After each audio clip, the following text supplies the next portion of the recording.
녹십자 웰빙 하면은 뻔하잖아요. 건강기능, 뭐 웰빙에 관련돼 있는 그렇죠. 부분이니까. 저는 그것만 좀 생각을 했었는데요.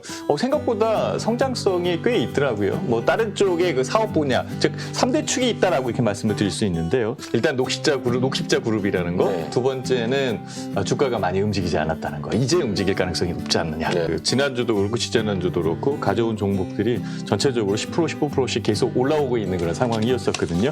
그 부분에서 녹십자 웰빙도 충분하게 상승할 가능성이 있다라고 저는 생각을 해봅니다. 첫 번째는 조금 전에 말씀을 드렸듯이 주가가 움직이지 않았다는 거. 상장한 지 얼마 안 된 그런 상황이거든요. 그리고 또 녹십자 계열이라는 게 마음에 들었다는 거죠. 그래서 주가 자체적으로는 충분히 상승할 가능성이 있는데 3대 축이 있는 것 같아요.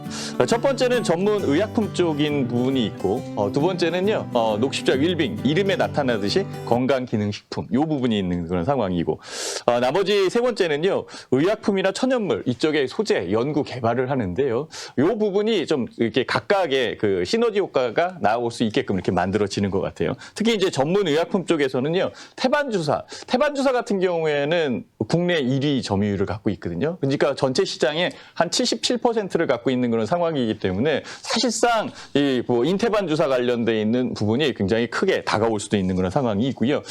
간혹 가다가 피곤할 때 비타민 주사 맞으러 가시는 분들 많이 있죠. 그래서 비타민 주사제나 미네랄 주사제 이런 쪽에 전문 의약품적인 부분이 있고 그다음에 건강기능식품에서는 프로바이오틱스 뭐 다 알고 있는 그런 상황이고 홍삼도 있는 상황이고 이런 쪽이 복합적으로 작용을 하고 있고 특히 이제 천연물 소재나 의약품 이쪽을 이용을 해가지고 기능성 화장품을 만들어내는데요. 특히 이제 그 의료하고 화장품을 연결하는 코스메슈티컬이라는 이 새로운 사업적인 부분을 또 추진하고 있는 그런 상황이기 때문에요.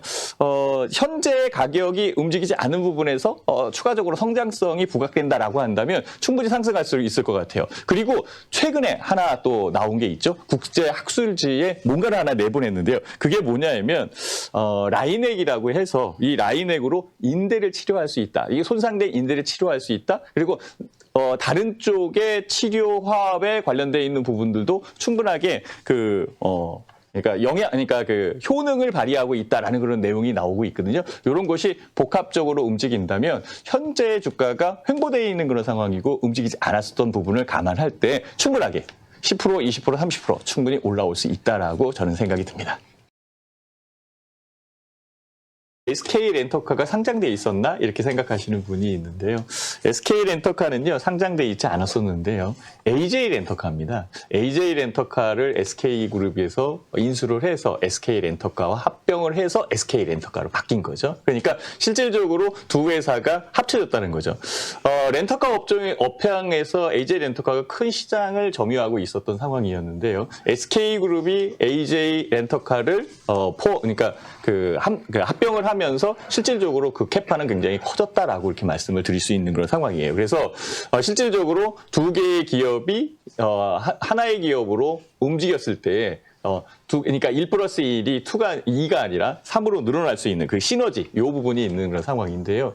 중고차에 관련되어 있는 부분도 봐야 되는 거고 앞으로 이제 뭐 겨울 다 지나간 거죠. 뭐 이제 뭐 대안도 지나갔으니까 그렇다면 드라이빙 시즌 봄으로 연결될 때의 매출이나 수익적인 측면이 훨씬 더 커질 것이다. 시너지 효과 이 부분을 준비를 해서 AJ 렌터카 즉 SK 렌터카를 제시를 해봅니다. 렌탈 시장이 굉장히 커지고 있는 그런 상황이기 때문에요.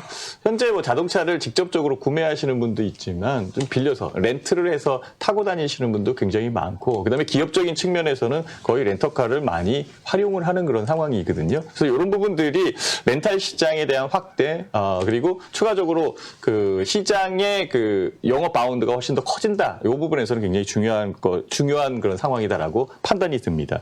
특히 이제 SK 렌터카 같은 경우에는 일단은 뭐 양자 회사로 돼 있었던 부분이 합병이 되면서 단일 회사로 됐고 단일 회사로 움직이기 시작을 하면서 매출액이 늘어나기 시작을 한 상황이거든요. 특히 주가가 상승하는 기업의 특징적인 부분을 한번 찾아본다면 주가가 이제 많이 상승하는 쪽 그 기업의 첫 번째는 실적입니다. 이 실적이 잘 나와야 되거든요.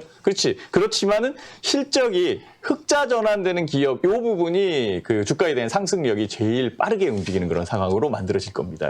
근데 SK 렌터카 같은 경우에는 이번 4분기 그러니까 지난 4분기죠. 지난 4분기에 101억 원 정도 흑자를 만들어냈어요. 그러니까 흑자 전환됐다라는 거거든요. 이 부분이 아직까지 시장에 그러니까 주가에 반영이 되지 않았다라고 저는 생각을 하고 있는 상황이고요.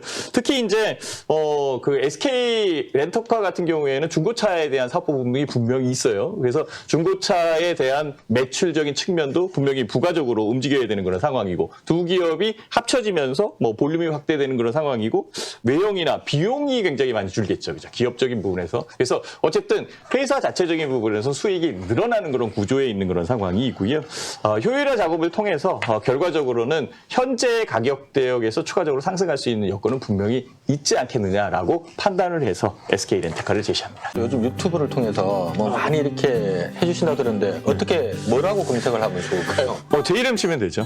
시각수. 네, 그러면은 노란색 그 마크가 딱 나오는데요. 네. 그쪽에 이제 유튜브에 들어오시면은요, 최근에 제시했던 종목들, 그 다음에 기법들 이런 것들이 많이 있는 그런 상황이니까요. 제 이름 검색하고 들어오셔서 보시면은 도움이 되실 것 같습니다.